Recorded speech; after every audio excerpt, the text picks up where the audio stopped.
Hi everybody and welcome to a new video in the audio signal processing for machine learning series. Last time we introduced complex numbers and we said that we would need those to introduce many aspects of audio signal processing, and so this time we'll just build on top of that knowledge and we'll use complex numbers to define the Fourier transform in complex terms. And as you'll see, this is going to be super compact and super elegant. But before we get started, I just want to remind you about the Sound of AI Slack community. Here you can talk with a lot of cool people who are interested in AI audio and AI music, and you can also get feedback. So I really suggest you to check this out. I'll leave you the sign up link in the description below. Now onto the cool stuff. So I want to remind you about a couple of things that I introduced, some math stuff that I introduced over the last couple of videos. And the first couple of formulas are these two. And this is the formula on top over here for getting the phase as a parameter of the Fourier transform. And then we have the magnitude. And as you can see here, we have just the way we can extract that. Now, I'm not going to get into the details here because I covered this in a couple of videos ago when I gave you an introduction and an intuition of the Fourier transform. So I definitely suggest you to check that out if you haven't. And so you should have the video over here. Cool. But now, what are the phase and magnitude on a very high level, where these are the two parameters that we extract when we decompose a complex sound using the Fourier transform. So we have a decomposed sine wave frequency, and for that frequency we extract a phase and a magnitude, and the magnitude tells us how much of that pure tone we have in the original signal. Good. So the next thing that I want to remind you about is this nice formula for a complex number. So here we have a complex number that's defined as the absolute value of the complex number multiplied by e to the I times gamma, where I is the imaginary unit. So this is the polar definition of a complex number using the exponential here. Once again, if you don't know this, or if you haven't checked out my previous video on complex numbers, definitely do check this out, because all of this video will build on top of my previous two videos. Okay, so now let's move on. So what's the intuition that we'll use to define the Fourier transform using complex numbers? Well, the idea here is that whenever we apply a Fourier transform, what we end up with for each frequency, for each pure tone, is a pair of parameters. So one is magnitude, as we saw it, and the other one is phase. And the idea is that we can use this magnitude and phase as polar coordinates of a complex number. In other words, we can encode both of these coefficients, so the magnitude and phase, in a single complex number. So yeah, but let's see how that looks like empirically, applied. So let's start with the mathematical equations that I introduced earlier. So here we have our phase, once again, the magnitude, and here we have the definition of a complex number in polar coordinates. Okay, so how do we get the Fourier transform coefficients? Well, this is the formula, right? So basically we can encode both the magnitude as well as the phase in a single complex number, and this is called the complex Fourier transform coefficient. And we have one of this for each of the frequencies we decompose our original signal into. Okay, so now let's take a closer look at this. So basically, as you can see, this is we can just map this complex coefficient to this complex definition of a polar representation of a complex number. So the absolute value of C gets mapped to the magnitude divided by square root of 2. Now, if you're wondering why we use the square root of 2 here, it's just because of like some normalization reasons. I'm not going to get into the details there, but it really doesn't matter that much because it's just dividing by a constant. It's all it is. Right. Then the other thing that we have is gamma, the angle over here. And as you can see, gamma over here is equal to 2 pi phi, and where phi is basically the phase. And we also take like the minus here. And so in other words, like gamma here has this minus as well in it over here. Cool. Okay, so now let's go back to kind of like a visual representation of like this Fourier transform coefficients. So you should be familiar with this already from my previous video, but if you're not, I'll just like give you like an overview here about how we can interpret a complex number visually. And in this case, the complex number is our Fourier transform coefficient for frequency f. So this guy here is nothing more than a point in the complex plane. In the complex plane, obviously we have the horizontal axis where we have like the real part of the complex number and the vertical axis where we have the imaginary parts of the complex number. So CF, our Fourier transform coefficient for frequency f, is equal to like a point in this a complex plane. And now if we want to map like the different parts to like this number, so we can see that the distance of our complex number from the origin is given by the absolute value of the coefficient itself. So this guy over here, right? So it's the magnitude divided by square root of 2. And then we have gamma, and gamma is the angle between the positive real axis and the line that connects the our coefficient complex number with the origin. And gamma, once again, is given by this 2 pi multiplied by the phase. Okay, and the phase here, I should remind you, is between 0 and 1. And being between 0 and 1, it means that we can go and just like design or just like trace the whole circle here. Cool. Okay, so what does this minus do, right? So the cool thing about this minus is that when we increase the phase, what happens is that we are rotating clockwise. So if we increase the phase here, we just go down here, then we go down here, okay?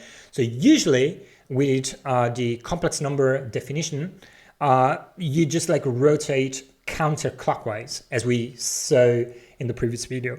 But here we add a minus in this definition so that we can rotate clockwise when the phase increases. Cool. Okay, so now I want to like show you how we actually get to the Fourier transform and what's the definition of the Fourier transform mathematically. But for doing that, I just want to start from a continuous audio signal. So our continuous audio signal is g of t, and this is a function. And mathematically, this function g does this thing. So it gets a real number as an input, and it outputs another real number. And this is as simple as having like this plot here, right? We should be familiar by now with this. It's a waveform, okay? So, and on the x-axis we have time, and for each time we get back an amplitude or intensity value.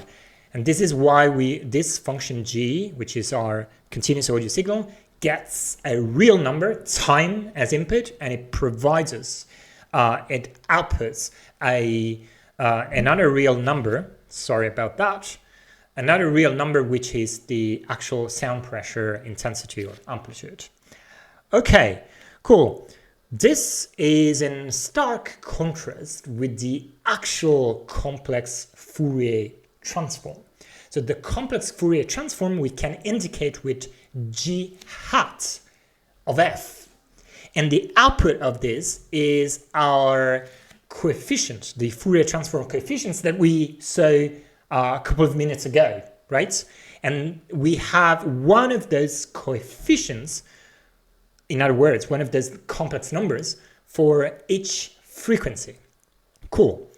Okay, but how does like these Fourier transform like look like? So this function.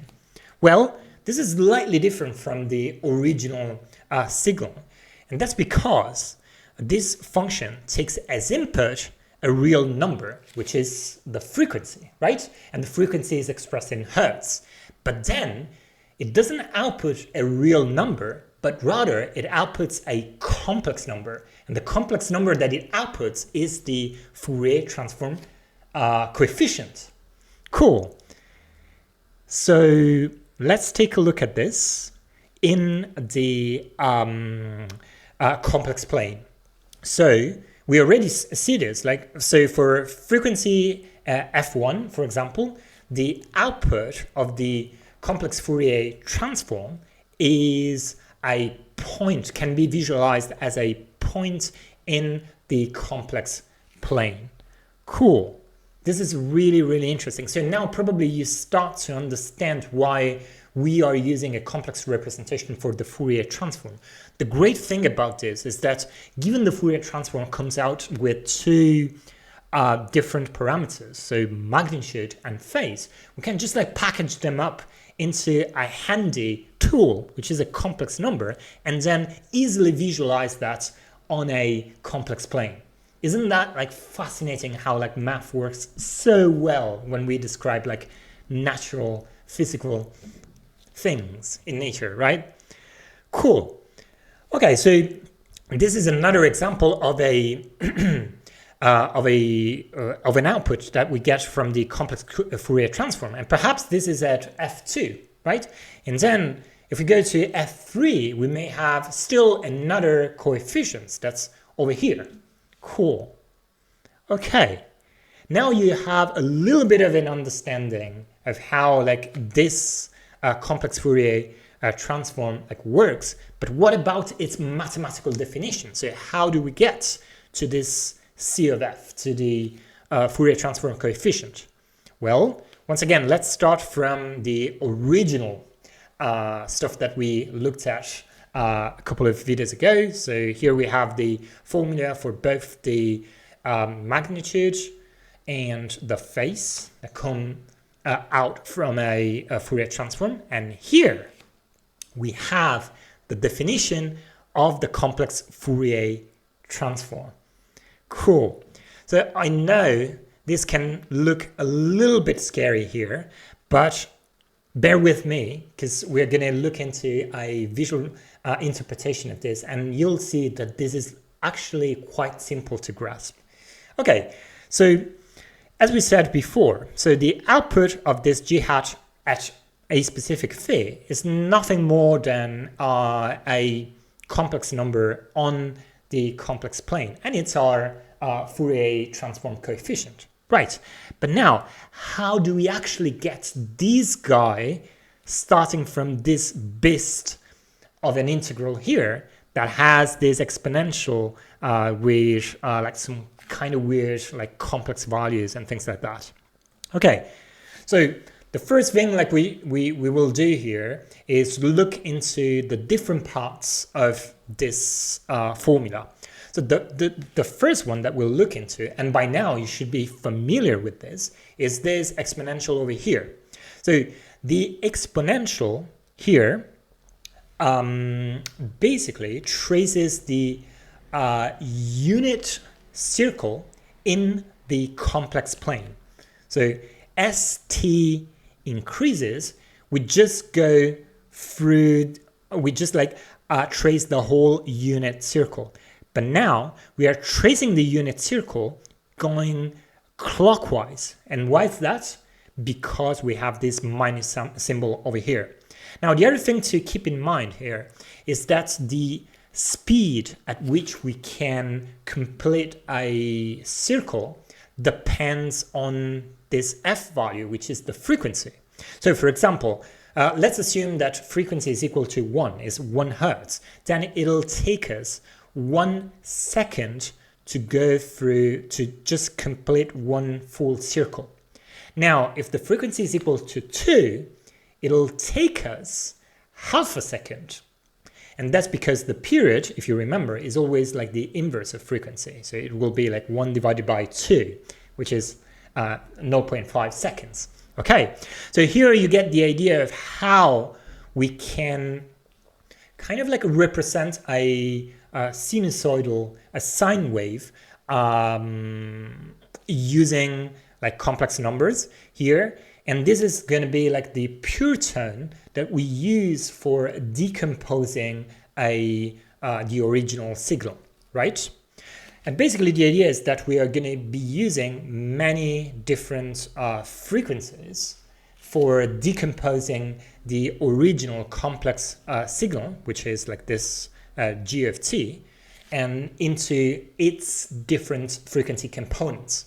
The next component that we need to check out in our complex Fourier transform formula is the signal, g of t. Now, I've created a custom signal because obviously I want to show you how the complex Fourier transform works visually and how we can interpret that visually. So I've created a Jupyter notebook, and here I have a bunch of different functions. I'm not going to go through them line by line, just because, yeah, that's not like what like this video is about. But if you want to just dig into like this notebook, feel free to do it. I'll just leave you the link to the GitHub where the code is stored in my description below. But now let's take a look at this signal. So what I've done here, you can quickly take a look at this. So I take in like a frequency and I use that like as a fundamental frequency. And so I have like a sine wave, then I superimpose in a couple of other sine waves, so sine 2 and sine 3, and these have double the original, the fundamental frequency, and triple the fundamental frequency. Cool. Okay, so now let's take a look at the results for that. And so I have like this nice utility function that I defined, so plot signal. So I'm passing in the time, so the time is between like 0 and 10 seconds, and I have like 10,000 steps, and then I pass in the signal, and as you can see, we have our signal, which is time against intensity over here. The next thing we want to check in our complex Fourier transform is the multiplication between our original signal and the pure tone. What does that look like visually? So let's check that out. Okay, so we're back in the Jupyter notebook. And so here I have a function that's called plot Fourier transform. So here I can pass a pure tone frequency, and I'll put this equal to 1 hertz for the time being. And this is basically, it's going to build a sine wave. And that's going to be like our exponential over here. And then we're going to have the signal frequency, and we need to pass that in, and I'll pass in that equal to 1. And what that will do behind the scenes is that it will create this signal. And now when we plot the Fourier transform, what we are doing is basically multiplying our signal by the sine wave of frequency 1 hertz.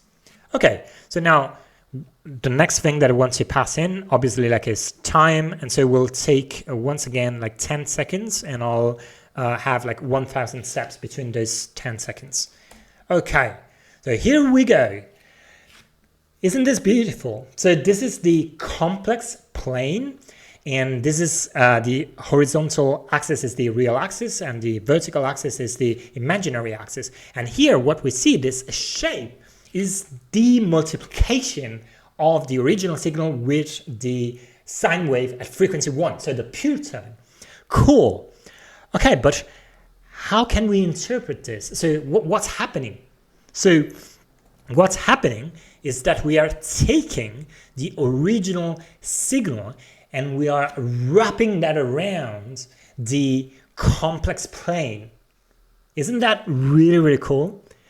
Okay, so now if I change the pure tone frequency slightly, say instead of 1 Hertz, I have 1.1 Hertz, what happens here is this crazy thing. Wow. So that tiny difference, and I mean that tiny difference like in frequency caused all of this difference in its output.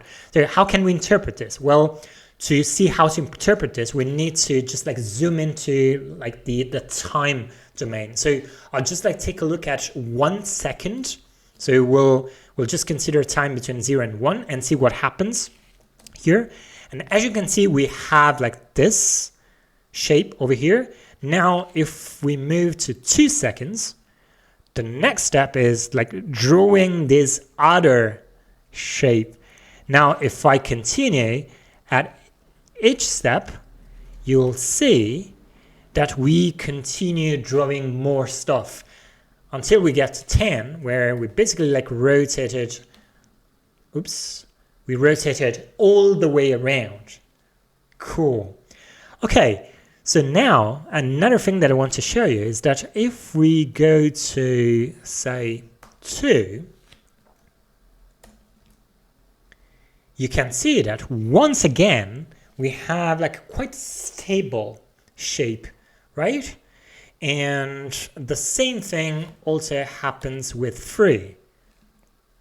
Okay, but if I do 3.1, for example, we have like once again this crazy thing. And why is that the case? Well, it's not the case because if you take a look at our signal, so we have like the fundamental frequency is 1, and then we have like the harmonics that are like at frequency equals 2 Hertz and 3 Hertz. And so in those points, so it means on an intuitive level, what's happening there, it basically means that whenever we have like frequencies that are represented, that are present in the original sound, then we have a more stable output like this. Isn't that cool? Okay, but now we have like this kind of like interpretation of the multiplication between our signal and the pure sound. But what about this beast? What about the integral? What does that look like? So I'm going to show you that. So, and for showing you that, I need another flag in here that's called plot center of gravity, and I'll put this equal to true. Now, intuitively, what I want to do here is basically take all of the different points and average them all. And if we do that, what happens is basically, so if we were dealing with some kind of like physical system, this would be the same as taking the center of gravity of that system, right? So we take all the points and then we average them. And now I want to plot this center of gravity here. And as you can see, is this red dot over here. Cool. Now we are passing in we are decomposing using a pure tone frequency of 3 Hertz. Now let's go back to the fundamental, so 1 Hertz over here, and it's the same, right? So we have this center of gravity that's here. Okay, now what happens if we take the center of gravity of 1.1, for example, right? So we want to decompose our signal with a sine wave that has frequency 1.1. And the result is the origin. Is that somewhat unexpected? Well, I'd say no. Why is that? Why is not that thing unexpected? Well, that's because we are averaging across all the different points. And here, as you can see, we have like full symmetry. And when we average everything, we just end up with 0 because all the different points are cancelling out. Okay, cool. So this seems to like resonate with the intuitive understanding that we had of the Fourier transform, right? So whenever we have a frequency component that's represented, we have a magnitude that's different from 0 necessarily, okay? Whereas when we are dealing with frequency components that are not present in the original signal, then we end up with magnitudes that are equal to 0, right? Because we don't have any trace of that in the original signal. Now, the thing here is that, so now let's go back to 1 here. The cool thing here is that we can think of the complex Fourier transform coefficient as this point in the complex plane, right? And so now you get a kind of like idea of how we get to that single point taking the Fourier transform and basically going through the hassle of calculating all of this bist, right? So what we do is we wrap around as the first step everything, the signal around the complex plane, and then we take the average or the center of gravity of this, and that is going to be a complex number, and that is the coefficient, the Fourier transform coefficient that has information about the phase as well as about the magnitude. And the magnitude is given by the distance of this dot from the center of gravity dot from the origin, and the phase is given by the angle from the positive real axis.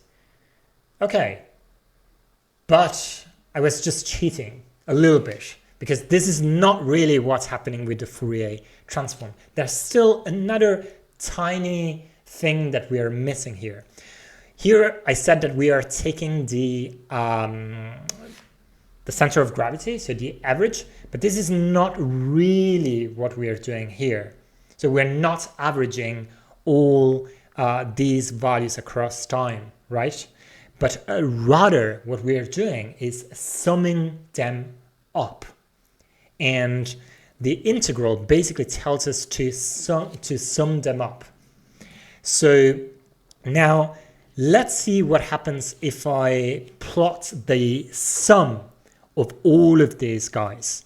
So once again, I have another flag here that I can easily call, and I'll say plot sum is equal to true. Now let's do this and see what happens.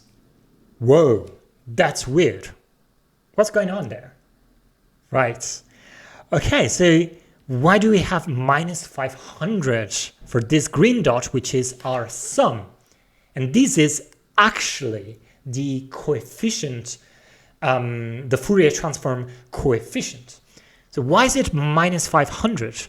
Well, that's because we are actually summing all of the values here. And now, across time. Now we have like 1,000 steps here that we are summing.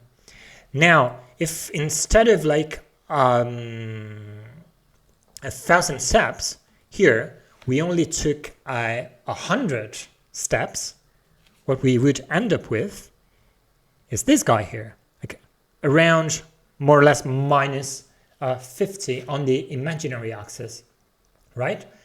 And why is that the case? Well, because here we are only summing 100 steps, not 1,000. And do you see any sort of connection with the center of gravity here? So probably this is going to show you this easier. So the center of gravity is around like minus 0.5 on the imaginary axis, whereas the sum in this case is equal to 5. So what we're doing here is we are taking the center of gravity and then we are multiplying that by the numbers of time steps that we have. In this case, it's equal to 10. So it's minus 0.5 times 10, and we get minus 5. Okay, so you get the idea here. So in other words, like what we do is basically, conceptually, is we take the center of gravity and then we multiply that by the number of steps that we have, that we are considering. And so the higher the number of steps that we are considering, and then the higher the number of times we are multiplying the center of gravity for. Cool.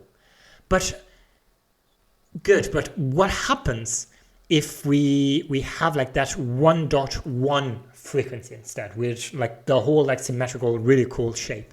So now let's go back to, say, between 0 and 10, and here we'll do 1,000 steps. So what's your guess? What are we going to see? Where is the green, where does like the green dot land? And as you can see, it lands just right in the center.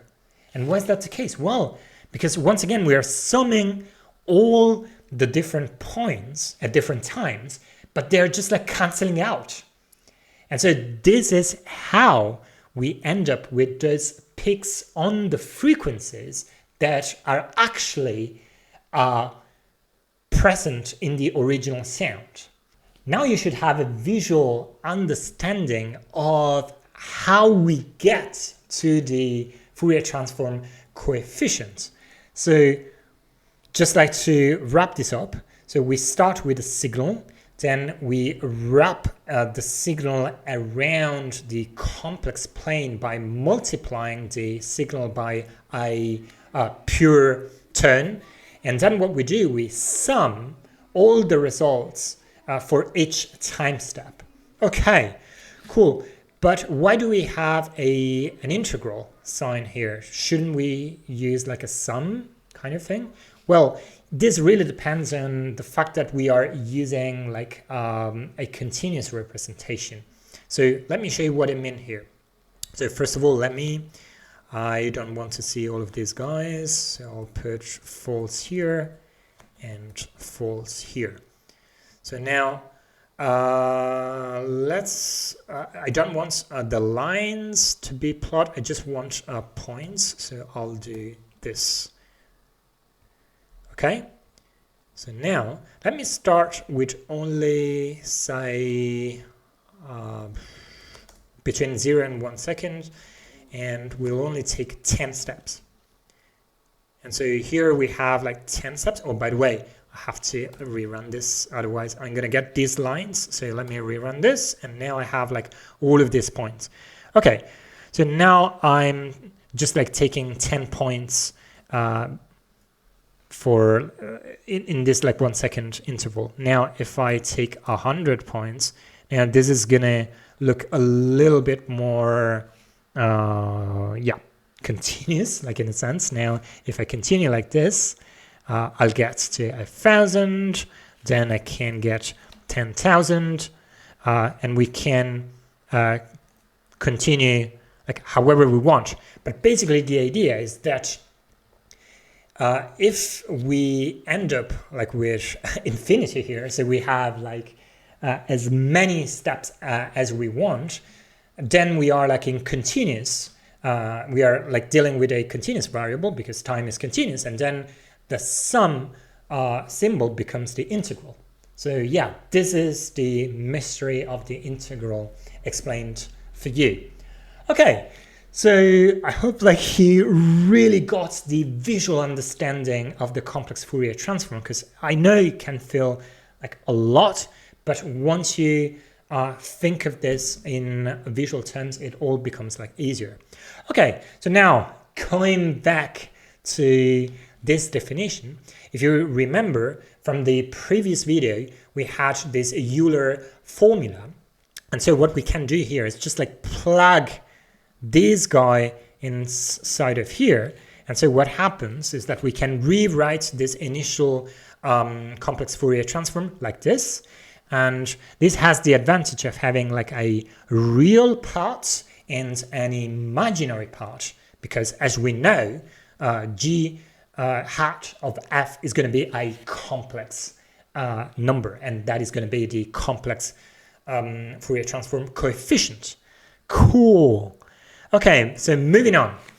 So we can take the magnitude of the Fourier transform, and for doing that, what we do is basically we just like take the absolute value of this function.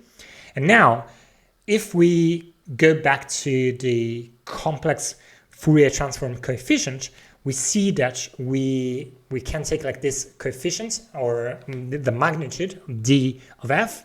It's basically equal to the absolute value of the Fourier transform of f multiplied by square root of 2. And this is because we know that like this guy here, so the absolute value of the Fourier transform is equal to this guy. Once again, this square root of 2 is a normalization constant, so yeah, let's not bother about that because it's not really that important at all. Now, in terms of the phase we can define by taking the gamma, so the angle of at frequency f divided by 2 pi, and take the minus there. And now we have like that gamma is equal to this guy here, so 2 pi multiplied by times the phase. Cool. That's great. So now you should have like a real good, deep understanding of the Fourier transform. Now you know what the magnitude is, what the phase is, how we can encode the magnitude and the phase into a complex number, which we call the Fourier transform coefficient. And now we also know the mathematical formula for getting the Fourier transform, and we definitely understand the visual interpretation of that, which is great. So what's missing there? Well, what's missing is the inverse Fourier transform, but I promise this is going to be like super quick compared to what we've gone through so far. So we saw this a couple of videos ago already, but basically we know that it's possible to go back from the frequency domain to the time domain using the inverse Fourier transform. And we saw this also in practice doing a simplified version of this, doing some additive synthesis a couple of videos ago, where I took different sinusoids, sine waves, and I just like added them up, and I could create a complex sound. And basically, that's what we actually do with the inverse Fourier transform. But there's a representation for this. So there's an actual mathematical representation for this, and it's given by this other integral over here. And now the kind of like high-level intuition here is that we just take all the different frequency components, we just multiply them by the magnitude, and we add the phase, and then we add them all up and we reconstruct the original signal g of t. And the point here is that the original signal and the Fourier transform do have the same data. So we can go from one to the other, back and forth, how many times we want, and then we'll never lose any information. Now, I know once again this can feel a little bit threatening, but let's take a look at this visually very quick. So here, this guy, once again, we should be familiar with this by now. This is the pure tone of a frequency f. So in other words, we can visualize this like a simple sine wave like this. And then when the next step is to actually multiply the Fourier transform coefficient, so the complex Fourier transform coefficient, by the pure tone. And when we do this, what we actually do is we weight the pure tone with the magnitude and add the phase. And so we basically move from this original pure tone signal to this new signal that has potentially a different phase and a different amplitude because of the magnitude. Cool. So now what's the last step? Well, we have to integrate. By now, we should know that integrating basically means adding up, okay? A series of like infinite terms. And in this case, we're not integrating across time, but rather across frequency. And in other words, what we are doing here is we add up all the weighted sinusoids and we get to the original sound. So we take, for example, this first sine wave, the second sine wave, the third sine wave. We reconstruct them, weighting them with the magnitude and adding the phase. Then we add them all up and we get this original signal. Cool. So this is really, really cool stuff. And now we are ready to look at the Fourier round trip. So here we have like this couple of formulas. Here, the top one, now we know, is the Fourier transform. The bottom one is the inverse Fourier transform. Let's take a look at them and wonder at them. They are fantastic. They are basically the same, more or less, function. The only thing that changes really is that here, in the case of the Fourier transform, we are integrating over time. Whereas in the case of the inverse Fourier transform, we are integrating over frequency. So isn't this beautiful? So all of that complexity captured in an elegant way with a very straightforward and minimal formula. And also this idea of like getting back and forth from the time domain to the frequency domain and from the frequency domain to the time domain is just wonderful. And now I hope you understand why we went through the hassle of introducing complex numbers, because now we have a super compact definition of the Fourier transform and its inverse just by relying on this mathematical construct. Okay. So this was a long one, wasn't it? But I hope like it was like really worth for you. Now I can finally go back to this Pink Floyd iconic cover for The Dark Side of the Moon. So now we're really cracked the magic that happens in this algorithm down here. So we are now know how we can get a complex sound and divide that into its frequency components and vice versa, get all of the frequency components and put them back into a complex sound. We now know about the Fourier transform. I hope like this was like a worth journey for you. For me, it's been really, really cool just like to cover all of these things in detail. Now, so what should we do next? Well, we have a problem. And the problem is that so far we've treated everything in all the theory for the Fourier transform with like continuous mathematics. Basically, we assumed that we were dealing with analog or continuous signals. But in reality, whenever we are actually applying a Fourier transform, we are dealing with digital signals, discrete signals. And so what we do is we start from an analog signal and then we sample that, we digitalize that. And if you want to know how to do that, you can check out this video. But so what's remaining to do regarding the Fourier transform is understanding how we can adapt the theory that we've studied so far to the discrete world. And that's the world of our digital computers, and that's the world that we'll use for actually extracting information from a signal. Cool. So next time we'll look into the discrete Fourier transform. Cool. That's really it for today. I know it was a long one. I hope like it was worth for you going through all of this, but now you should have a very deep understanding of the Fourier transform. So if you have any questions, and I know that there's a lot to ingest for you today, just like feel free to leave a comment in the comment section below, and I hope I'll see you next time. Cheers.